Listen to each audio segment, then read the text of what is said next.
I've just watched again parts 1, 2 and 3 of Hitler's Children. That's the third, there are 5 episodes altogether. I can't give a... That's it.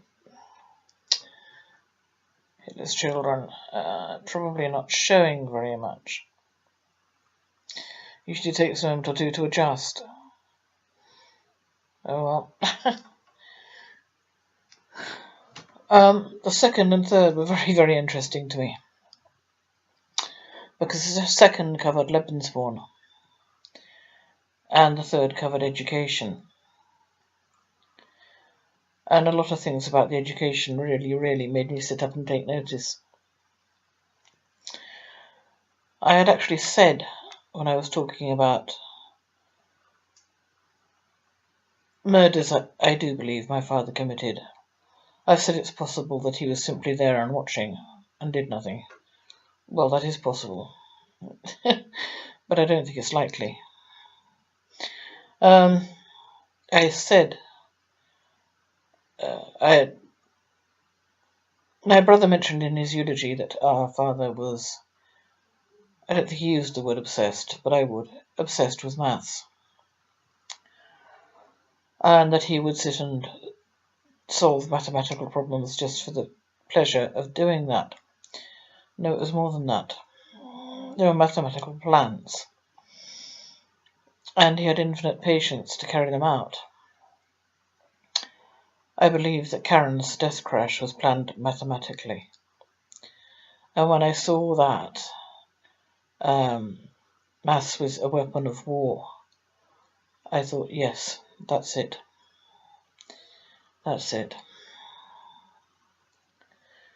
They had to calculate, if you're flying at so many miles per hour, such and such a distance, such and such a height, and you drop your bombs, where will they land?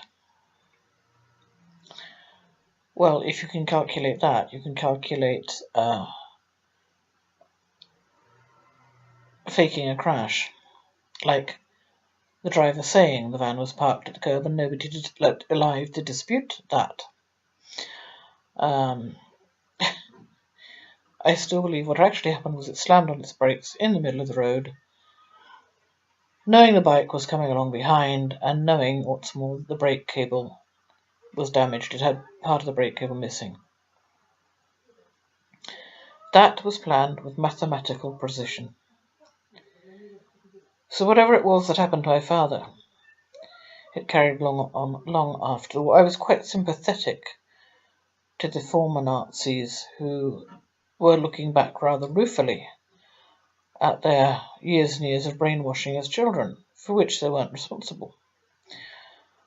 Nobody is responsible for being brainwashed, especially as a child. But when the war was over, for them, it was over. Obviously, these people who were in the documentary were not top league, most wanted Germans.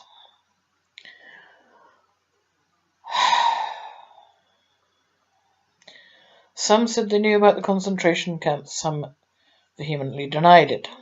Perhaps that's true. Perhaps some did and some didn't. Some of the schoolboys were actually taken on a trip to, was it Buchenwald?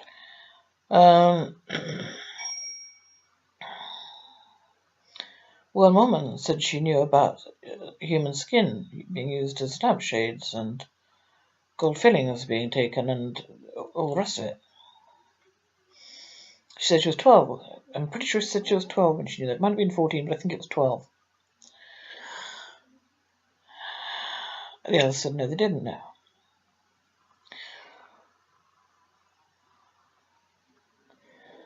But as I say, for them, when the war was over, it was over. For my father, it was not. He kept on running.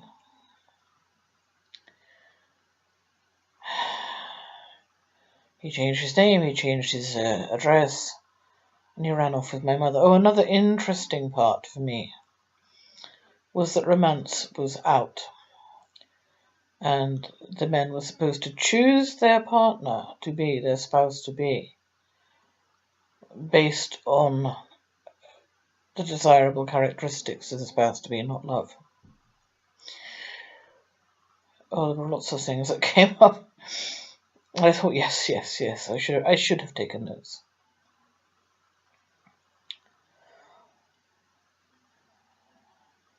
But the other thing that dawned on me very, very belatedly was, if my father was in Hitler Youth, he was also in a Hitler school, where he was taught these things.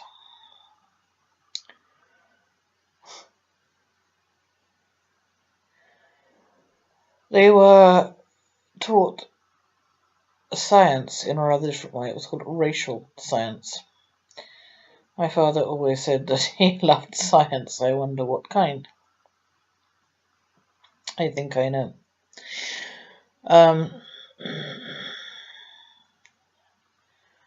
That and the maths of war. That and the choice of bride based on their desirable characteristics, not on love. And what was not obviously taken into consideration was whether the spouse-to-be felt the same way.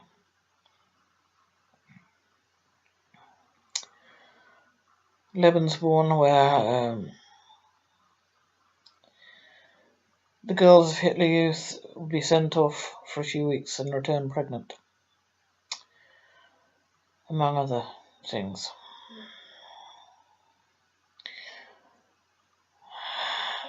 Sent off to SS headquarters or whatever.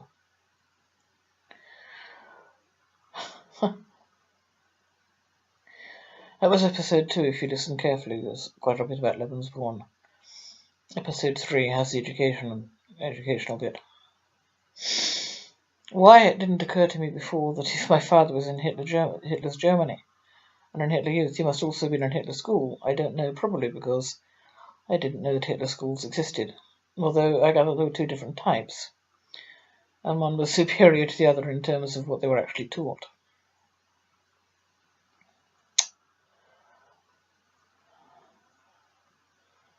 I really should have made notes, and I shouldn't have stopped to fill in an EU out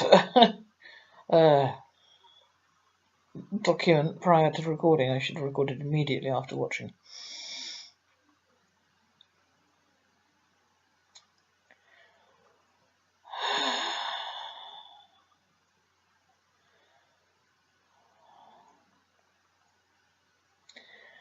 I'm still not certain whether my father's parents were for or against what he was learning,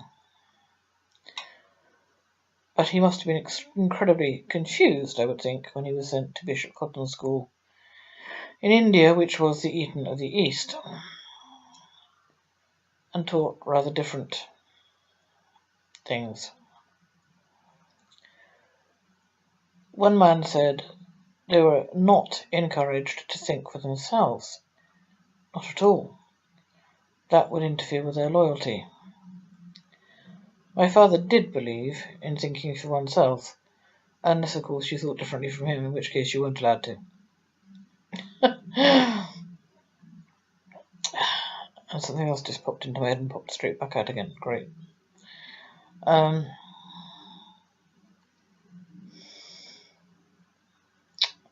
these clicks, you know.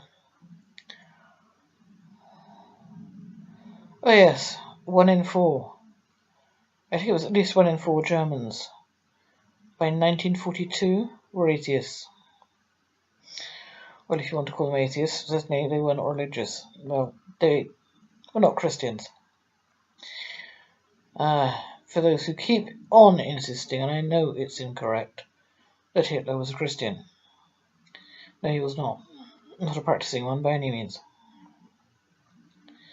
Not that I actually care one way or the other, because, you know, Christians have done their fair share of genocide. I only care because it's factual.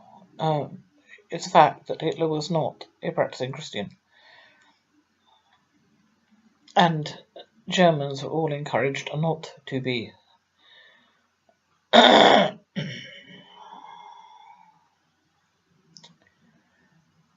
If I did not know better, Having watched those documentaries, I would think that both my parents were German. My mother as well. And she had been taught the same things.